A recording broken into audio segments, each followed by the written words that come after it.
Hello everyone. In this video and in this series I'll be giving you guys an introduction to Western philosophy of religion. I'll be giving you guys arguments for God's existence and against God's existence in Western philosophy. The reason why I'm making a quantifier of Western philosophy is because the whole axiom from Western philosophy comes from the schism between the Eastern Orthodox and the Catholic Church. Just a brief overview on the schism, right, and how the system got developed is from the Eastern Orthodox perspective.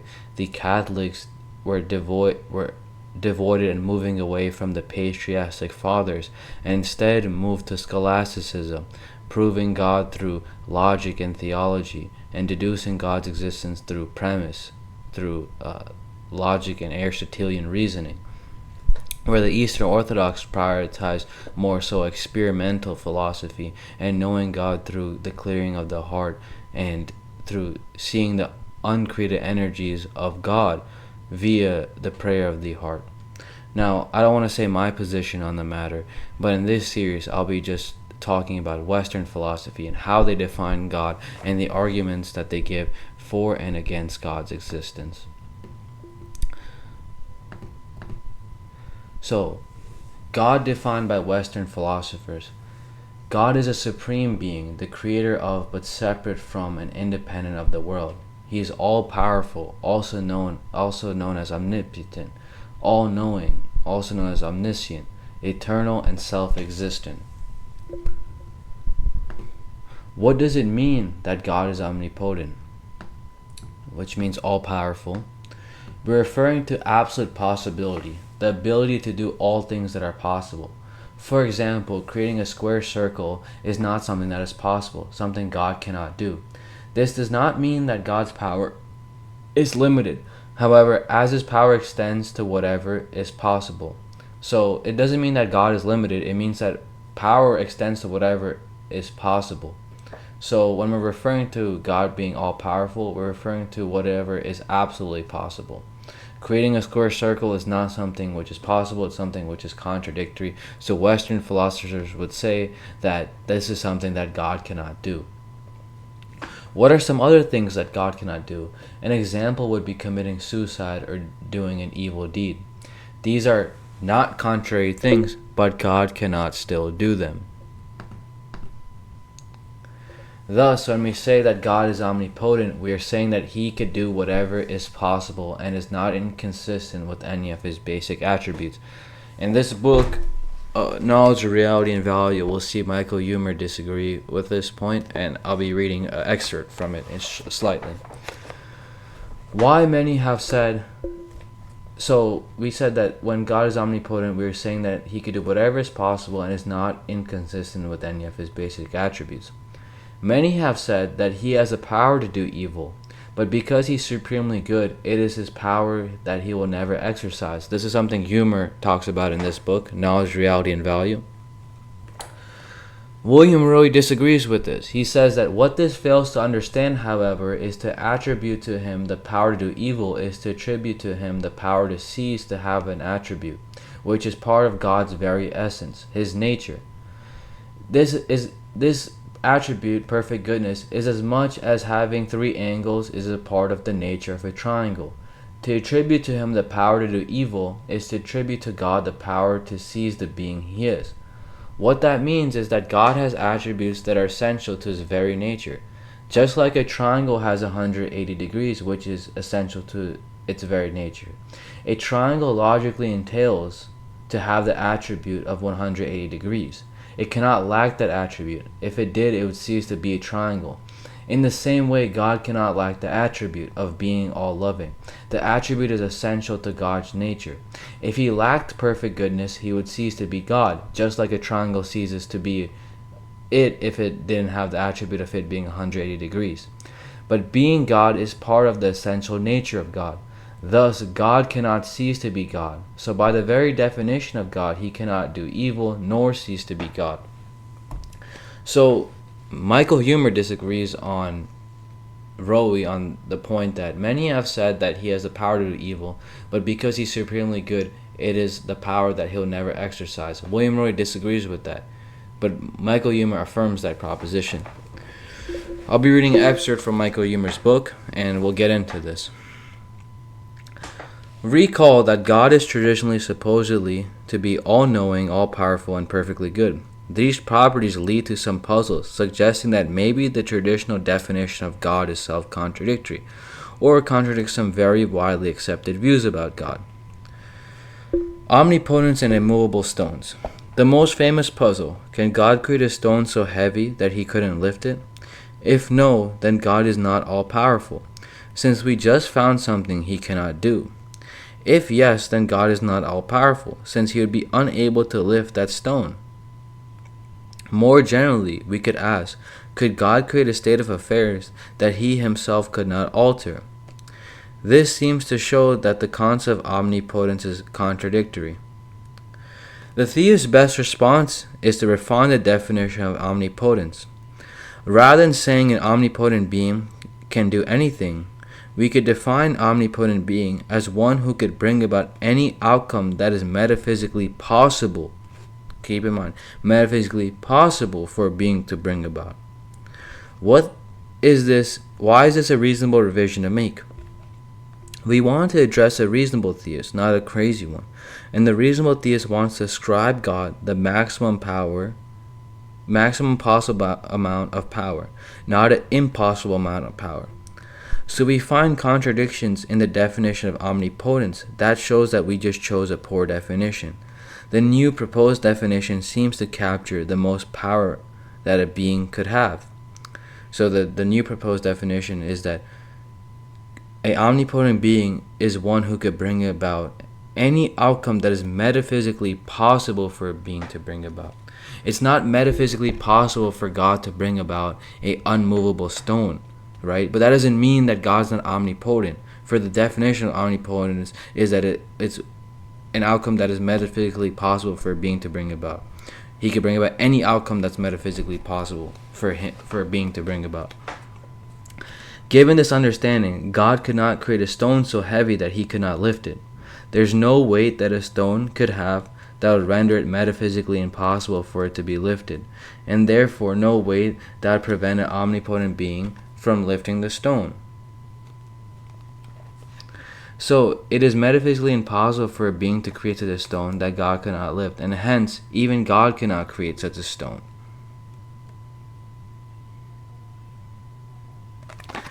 Now we'll be talking about omnipotence and error. Since God is a perfect being, he presumably cannot make a mistake. But then he is not omnipotent, since there's something he can't do that is possible for a being to do. Similarly, God cannot do evil, nor he cannot commit a sin. So there are things that we humans can do that God cannot. This is where Huemer disagrees on what I just stated before, that when we say God is omnipotent, we're saying that he can do whatever is possible and is not inconsistent with any of his basic attributes, example, doing evil. We'll be showing right now why Huemer disagrees with this. To say that God is not omnipotent because we cannot do evil is a misdefinition of omnipotence again. We meant to ascribe God the maximum possible amount of power. Intuitively, the ability to make mistakes is not the sort of ability that renders one more powerful. Quite the opposite, in fact. So we should actually interpret omnipotence to exclude that particular ability. Regarding the ability to do evil or commit moral wrongs, one could argue that God has the power to do such things. He simply does not choose to exercise that power. What makes it being morally good, after all, is not that it is unable to do evil, but rather it is freely chooses not to do evil things that it could do. Regarding the ability to sin, one might think this is ruled out definitionally, since no being can commit an offense against itself. But then it would not really be a limitation of God's power to be unable to do this contradictory thing. Alternatively, if you think a being can commit an offense against itself, then there's no reason why God wouldn't have that power to do so, though again, he wisely chooses not to exercise that power. So, when we say that God is all good, right, perfect goodness, Rowe, in the original definition, notes that perfect goodness is contradictory with the ability to do evil. To attribute to him the power to do evil is to attribute to him the power to cease to have an attribute, perfect goodness. Where Humer says that one could argue that God has the power to do such things, right? What makes it being morally good after all is not that it's unable to do evil, but rather it freely chooses not to do evil things that it could do. So now we'll be talking about omnipotence and free will, omniscience and free will, sorry. Does God know the future? If he does not, then he's not all-knowing. But if he does know the future, then it seems to entail that no one has free will, since we have to do that which God already knows what we're going to do. By the way, if that's right, then even God himself wouldn't have free will, which might contradict his omnipotence. There are two ways a theist might respond other than giving up free will. One is to say that God's foreknowledge is actually compatible with free will, because neither God nor any external factors is making us choose in the way we are going to. Suppose you're going to choose between A and B, and God knows that you're going to select A. You could freely choose B instead. If you did, you wouldn't thereby make God wrong. Rather, if you chose B, then God would have already known you were going to do that. This may sound better if you think God is somehow outside of time, and from his place outside of time, he simply sees you choosing A without him himself interfering. The second response would be to say that omniscience does not require knowing the truth value of every proposition. Rather, it only requires knowing the truth value of every proposition that has a truth value. Propositions about your future free choices do not have determinate truth values at the present time. In other words, suppose you're going to freely choose between A and B. Then there is, as of now, no fact of the matter about which you will choose. Since there is no such fact, God does not know it. This isn't a genuine limitation of knowledge, since he still knows every fact that exists. So this is another second response, which is open theism. But just know that open theism is contradictory to Catholic and Orthodox theology within classical theism. Michael Humer wraps up. These sorts of puzzles are entertaining, but of no deep import. The most they should be able to accomplish is to make the theist refine his definition, which means that they do not get the heart of the dispute between the theist and the atheist. It is responsible for the theist to respond to these sorts of puzzles by refining definitions so as to eliminate the puzzles, because in general, good definition should not be contradictory. Thus, if someone succeeds in showing that the traditional definition of God is contradictory, that just shows that it was a poor definition, and we should replace it with a definition that isn't contradictory. Okay, so now we'll be moving on to the next definition of God's attributes, God's self-existence. Anselm gives 3 ways to explain the fact that something exists. Number 1, it is explained by something else. 2, it is explained by nothing.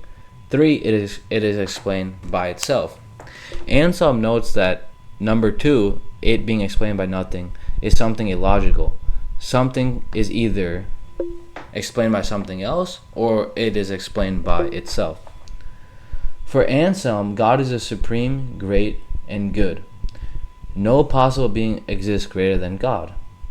If the supreme being was explained by something else, then the supreme being is dependent on something else and cannot be a supreme being.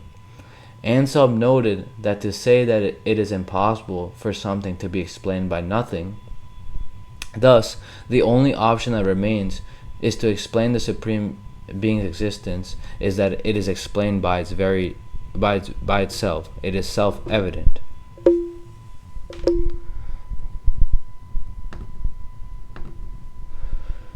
Western definition of God classified him as independent of the world. It means he is not governed by any physical laws according to which the universe operates. It also means that God is not subject to the laws of space and time. For a law of space, it means that God is not subject to the law. When we say that God is present in New York and Boston, we don't say that part of God is present in New York and Boston. What we mean is that the whole of God is at each distinct place at the same time. God is also not subject to the law of time. That means that God is eternal. According to this meaning, eternal, God does not have his life broken up into temporal parts. The whole life of God is present to him at each moment of time. Thus, in conclusion of the definition of God, according to Western theology, God is a supremely good being, a creator of, but separate from, and independent of the world, omnipresent, omniscient, eternal, and self-existent. Now we'll be getting into the cosmological argument, the second segment of our presentation. The cosmological argument has two premises leading to a conclusion. Every being that exists or did exist, it is either a dependent being or a self-existing being. Premise 2 states that not every being can be a dependent being. Conclusion, there exists a self-existent being. The justification for the premise comes from something called the PSR, also known as the principle of sufficient reason. Premise 1 is defended by the first part of the PSR. There must be an explanation of any being. Justification for the second premise comes from the second part of the PSR. There must be an explanation for any possible fact whatsoever. Now, there are ways that people defend the principle of sufficient reason, and there's also arguments against the principle of sufficient reason, right? Because this whole argument relies on the principle of sufficient reason to make sure to defend its premises. Now, to give a quick overview, because I forgot to mention this, in philosophy, there's a deductively valid argument and a deductively true argument A true deductive argument has two components. First, if it's valid. So we first assume that the premises are true, and if the premises are true, the conclusion must follow.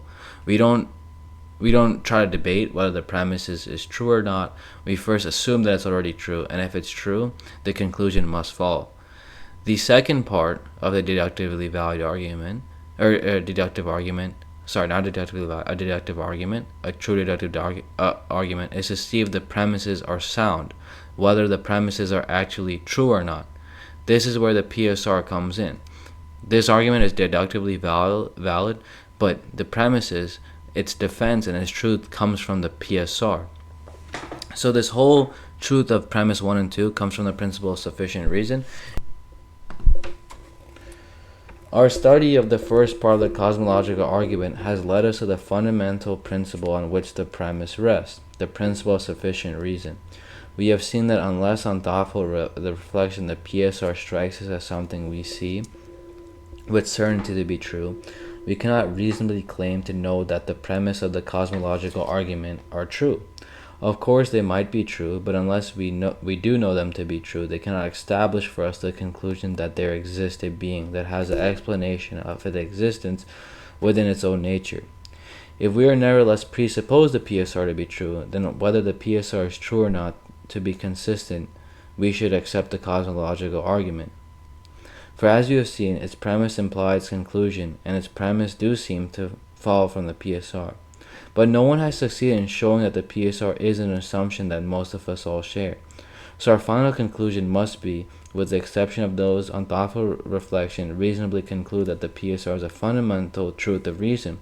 The cosmological argument does not provide us good rational grounds for believing among those beings that exist, there is one whose existence is accounted for by its own nature.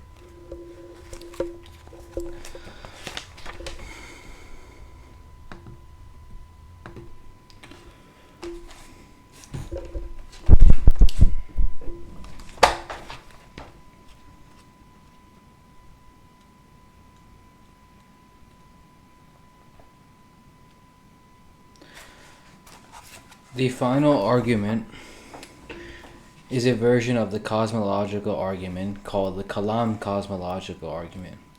It has its origins in Arabic philosophy. It is also receiving attention in contemporary philosophy of religion. Unlike Sam Clark's version, which allows that it's possible for there to be an unending series of events stretching infinitely into the past, according to the Kalam argument, it is impossible for an actual infinity to exist. If the Kalam is correct on this point, Then, since an actual series of events stretching endlessly into the past would be an actual infinite, it is impossible that such a series should exist. This does not mean that there could not be a series that is potentially infinite, a series that at any moment it is considered is finite, but then can be successfully added to ad infinitum. For such a series would never actually be infinite. But why is an actual infinite series of past events leading up to the present claimed to be impossible? Consider such an ending series of events into the past. Suppose each of these events take a certain amount of time, however small, to occur. No matter how little time it takes each event to occur, the claim is that since there's no first event in the series of past events, one could never reach the point where we are now, the present. If we grant the impossibility of an actual infinite, we could be confident that our universe had a beginning. For if our universe never had a beginning, then the series of events of which its past temporal existence consists would constitute an actual infinite. But our confidence that our universe had a beginning need not to rely on philosophical argument. For according to the best estimates of current science, our universe did have a beginning. It came into existence about 14.5 billion years ago, with the planet Earth coming into existence about 4.5 billion years ago, and living things on Earth coming to existence about 3.5 billion years ago. We can now state the first step in the Kalam. Premise 1. If our universe never had a beginning, an actual infinite series of past events has occurred. An actual infinite series of events in time is impossible, therefore our universe had a beginning. The second step of the Kalam raises the question of whether the beginning of the universe had a cause. It's important to note that according to current science, the beginning of our universe also marks the beginning of time. So there's simply no temporal movement before the beginning of our universe, no prior moment at which something or someone might act so as to cause our universe to begin. This means that if our universe to have a cause, the cause could not be the cause of our universe. This means that if our universe were to have a cause, the cause, whatever it may be, could not have caused our universe by existing at some temporal moment before our universe existed, and then acting as to bring about the existence of our universe. How then could our universe have been caused to exist? A prominent advocate of the Kalam argument, William Lane Craig, has noted that a number of philosophers have contested stimulus causation. He cites an example provided by Immanuel Kant, a heavy ball resting on a cushion being the cause of depression that cushion. The idea then is that time began with the beginning of the universe. The cause of the universe, whatever it may be, is itself not temporal, since its existence is required in order for the universe and time to come into existence. What properties must a timeless entity possess in order for it to non-temporally cause a temporal universe to exist? Assuming that reason requires us to suppose there must be a cause of the Big Bang, Craig reasons that such an entity would have the properties consisting of the God of traditional theism. The question that remains is whether the being must have these properties in order for it to be the non-temporal cause of the temporal universe. Presumably, a being with these properties would be able to cause the existence of the temporal universe, but inferring from what appears to us to have been caused, to the nature of that being caused it, we cannot simply assume that being to have properties that aren't in any way for it to be successful in being the cause of our universe. A being with sufficient power and knowledge to cause the universe need not to possess knowledge of absolute everything that is knowable, omniscience, nor need to possess perfect goodness.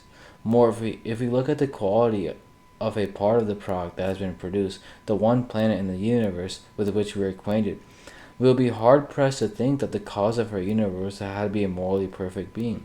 It's rather difficult to argue that a being with sufficient power and knowledge, although lacking perfect goodness, would be unable to cause the existence of our universe. The objection, however, does not show that the Kalam argument can play no significant role in support of traditional theism, for the cosmological argument, in its either traditional form presented by Clarke or represented in the Kalam version, is only one of the several important arguments for the existence of a theistic God. If the Kalam argument supports the existence of a creator of the universe, some other argument may support the conclusion that a creator would possess moral perfection. And just as one branch may be insufficient to support a heavy object, but several tied together will be sufficient, so too the several arguments taken together may be sufficient to support the existence of a being that's omniscient, omnipotent, perfectly good, and the creator of the world. So that's the arguments of Western philosophies, the common arguments that they gave for the existence of God. Now, what are my thoughts on it so far? To be honest, I am really not convinced. And the reason why I'm not convinced of these arguments and such is because arguments have always been changing. You know, if you look at the same system that, for example, Anselm used, right? There are traditional defenders of Anselm, but in the majority consensus would hold that, okay, Anselm was not right. Same thing with Aquinas' 5 ways, but they've been modified, right? And they've been adapted to fit our modern system. Now, the reason why I'm not convinced of these kinds of arguments for God's existence is I more so side with empirical theology now.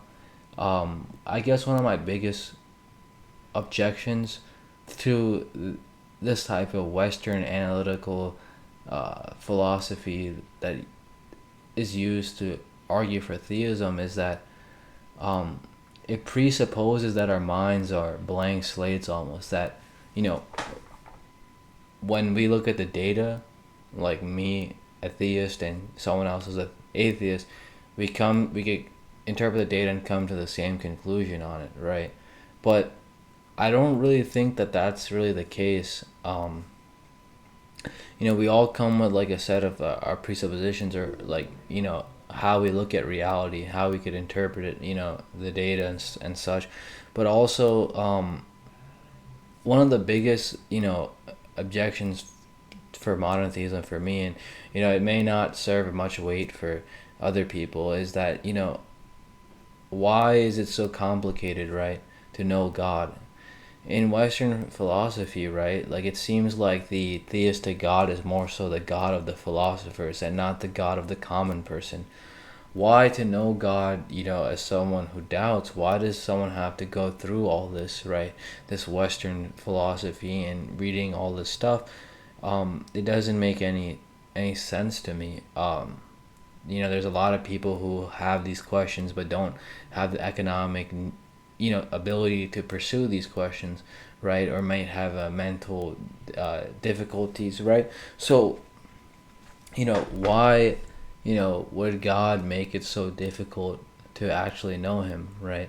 And I think the reason why that is because of how, Western philosophy makes God into a concept.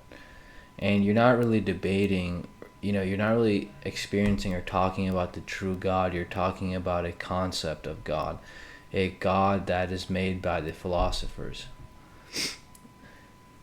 That's one of the reasons why I side with more so Eastern philosophy. I might be wrong here, but I haven't really looked into it right now, and I'm just sharing my own like personal convictions right now.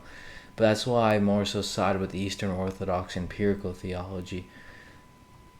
If you look at like these systems that Western philosophy has produced, especially theistic Western philosophy, these systems have been overturned and overturned and overturned, and that Catholic system of like Aquinas and Anselm and John Scotus, that is what that whole system of deducing God, right, through logic, right, is what caused secularism in a sense, because once people got smart and were able to override that system and realize that it has its flaws, it made a whole big unraveling, a whole big rabbit hole, right? And that's what caused like the Enlightenment, right? Because they're influenced by Occam, and it caused a whole host of things, because they realized that, okay, Anselm's logic and these logics that Aquinas was using is limited in a sense. I might be wrong here. I'm still learning myself, but that's where I am at right now personally with these types of arguments. I'm gonna continue the series. I'll go over the Anselm's ontological argument, the fine-tuning argument, the design argument, right? Um, and I'll talk about how Western philosophy looks at religious experiences, as well as the problem of evil.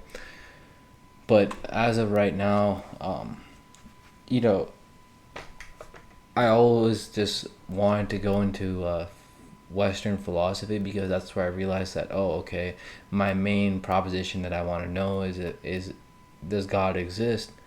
But I started to realize that Western philosophy doesn't even challenge whether it's doing the philosophy the right way. There's a lot of critics on Western philosophy, but we don't even address those. You just go in with the presupposition that this is the correct way to know objective reality.